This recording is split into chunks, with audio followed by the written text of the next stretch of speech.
بسم الله الرحمن الرحيم الحمد لله والصلاة والسلام على رسول الله وآله وصحبه ومن اهتدى بهداه أما بعد السلام عليكم ورحمة الله وبركاته.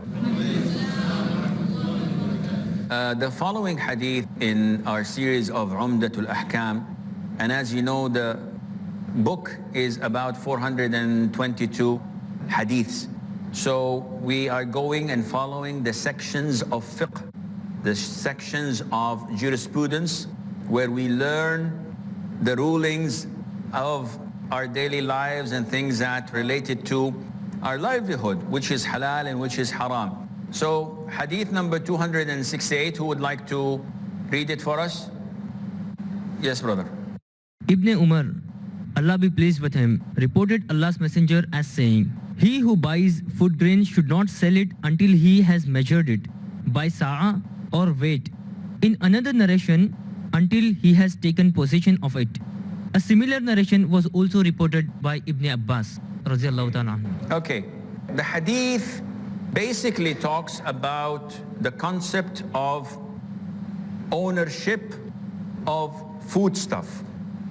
And it's an issue of dispute whether this goes and cascades to anything you own or not. The Prophet is saying, alayhi salatu wasalam, whenever you buy food, and by food we mean something that is measured. And measuring things can be done either by measurement of size, as in the hadith, sa', or measurement of weight, as in kilograms or pounds, etc. Or measurements of height or length, a foot, 5 feet, etc. So these are all types of measurements. Now, usually people go to the market and find a pile of dates, a pile of corn, a pile of rice, and they would buy it and sell it on the spot. The Prophet says that this is not permissible, sallallahu alayhi wa sallam. Why? Now imagine yourself to be the seller and I'm the buyer. And you have 100 kilograms of rice. And I come to you and I say, how much is this? And you say, a kilo for $1. So the total is $100 worth. And I say, I'll buy it, here's the money. And I give you the money. So I give him the $100 and the food is supposed to be what? It's mine. Now on the spot, he still has the rice. Someone comes to me and says, this rice is good. I said, I'll sell it to you for $150. He said, okay, I'll take it. If I say to that man, I'll sell it to you for $150, how would you feel? After agreeing to sell it to this brother for $150, you would not feel very happy about it. And you would feel that, oh, I was cheated. $100 is very cheap. Not only that, we have an issue of who guarantees, who takes the blame. What does that mean? If I sell you something and it is still in the period of choice, which we spoke about, khiyar al-majlis, and I still have it, I sold it to you, but I still have it, and you did not take it from me. And all of a sudden, lightning comes and the thing is destroyed. Who takes the responsibility? The buyer who did not receive it, or the seller who did not handle it?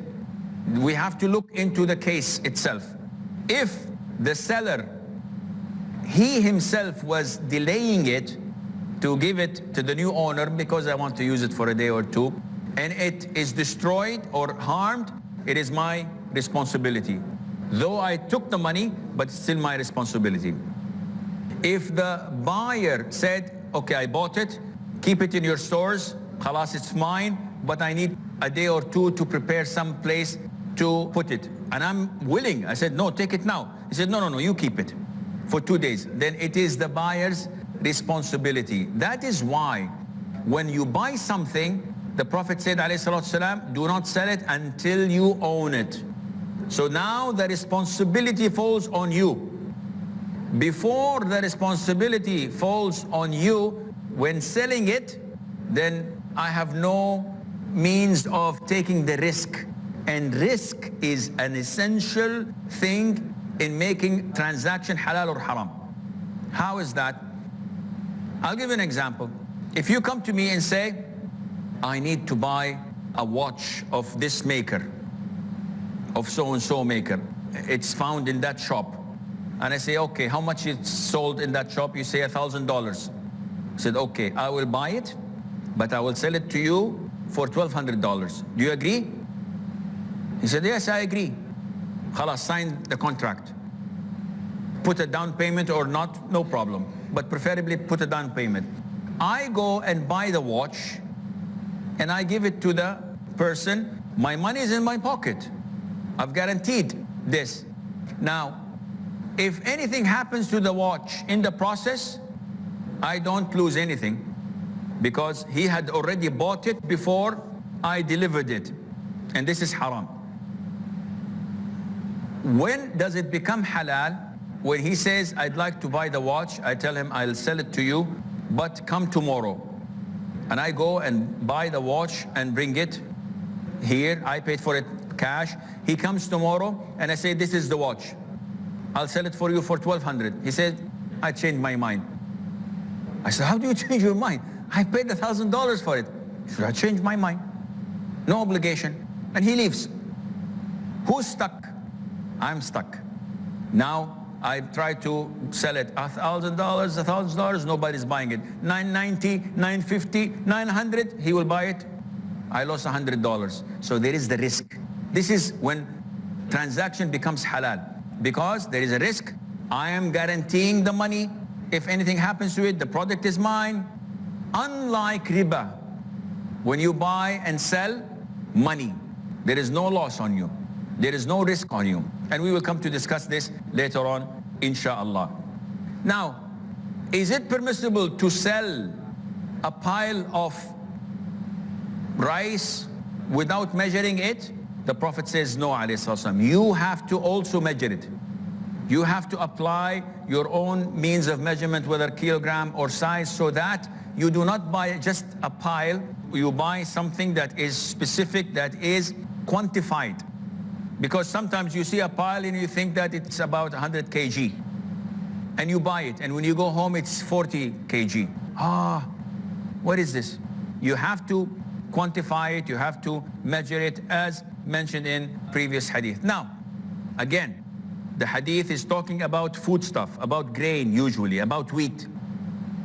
But does it cascade on everything, such as animals, such as cars, things that can be transported, or such as properties?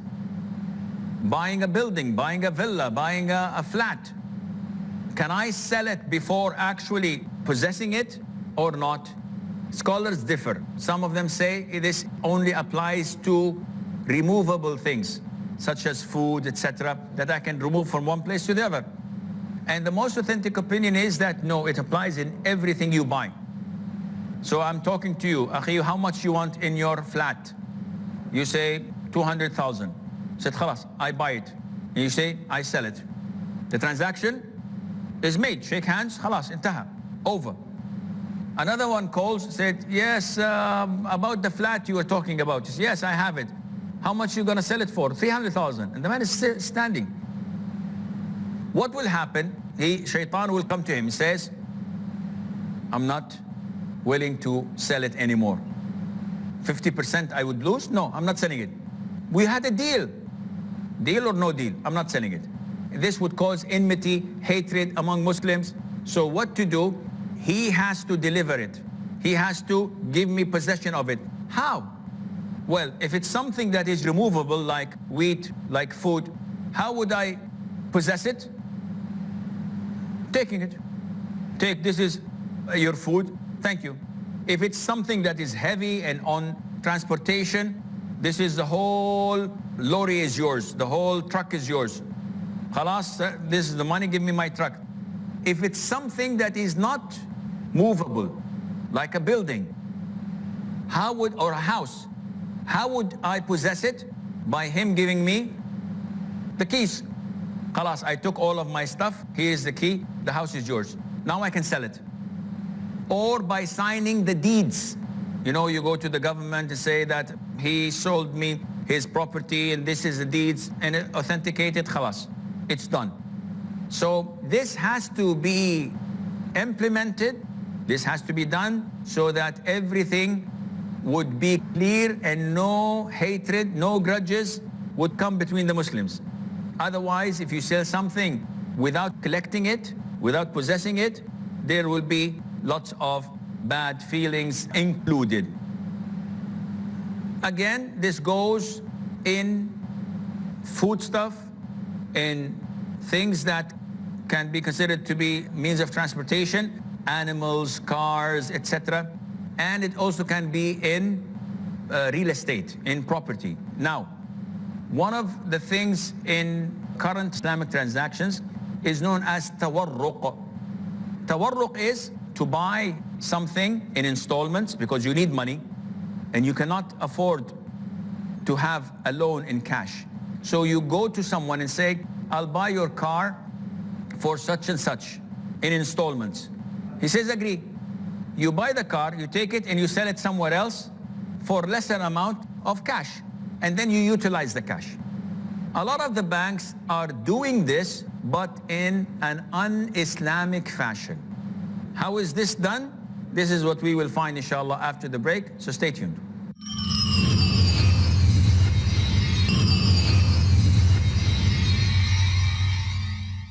Assalamu alaikum and welcome back.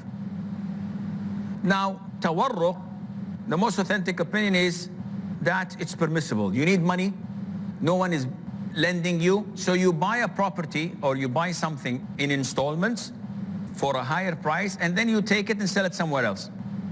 What the banks are doing, the so-called Islamic banks, they're doing this, which is fine. The problem is that when you go and you tell them, listen, I'd like to buy something from you. What do you have? They say, we have wood, or we have air conditioning. We have a number of units of air conditioners, and we will sell you. The street value is 1,000. We will charge you 10% over that. How many do you have? We have up to 1,000. So we can give you 1,000,000 if you wish. So I said, okay, I'll buy it. But where is it? They said it's in our stores somewhere. So I said, okay, on paper, I buy 1,000 units of this air conditioning. And they say, okay, now this another document, you sign that you've authorized us to sell it for you. So I signed another contract authorizing them to sell what I have just bought from them. And in 10 minutes after signing, you will find 1,000,000 in your bank account. What is this? I said, we already sold it. You sold it to me, and then you sold it to someone else. And I did not see any air conditioners or any merchandise.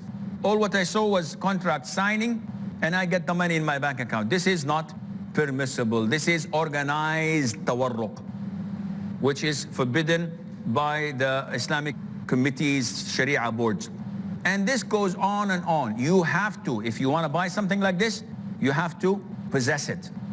Tell them the 1,000 air conditioners, give me the receipts, and I would ship them myself, and I sell them to someone else. Said, oh no, if this is the case, you have to come next week, maybe 10 days. Why? Because they actually do not own it. It's only on paper, and they're circulating it, and this is not permissible. And we will come to discuss some of the dealings of the Islamic banks, inshallah, on later on programs. So we open the floor for any questions.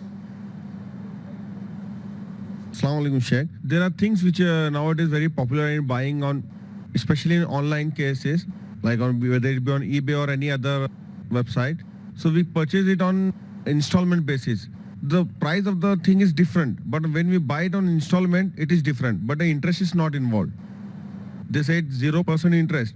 Sometimes they round up the amount. For example, XYZ product is for 29,990 bucks. But on installment, they make it 30. So 10 rupees extra, so that there will be 10 installment of 3,000 bucks each. So there is no interest involved in it. And some other installments are like it is cost for 30,000 and they make it on installment 35,000. So that every installment will be of 3,500 each. So what's the ruling on that? This is my pen. Very expensive pen. If someone comes to me and says, how much is your pen? I would say, to you, I'll sell it for $1,000. If another brother comes and says, how much would you sell me this pen? I say, to you, I'll sell it for $500. Does brother A has the right to come and say, why are you selling it $500 more for me? Does he have the right? Does anyone has the right? It's my pen. I sell it for $1, for 500, for 1,000, for 1,000,000. It's none of your business. It's my pen. Agreed? Okay. Now we take another scenario. The brother says, how much is your pen? I said 500. The brother says, how much is your pen? I say, it is 500.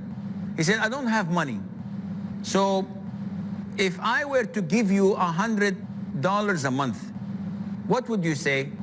I say, well, this is different. If you want to give me $100 a month, I will sell it to you for 1,000.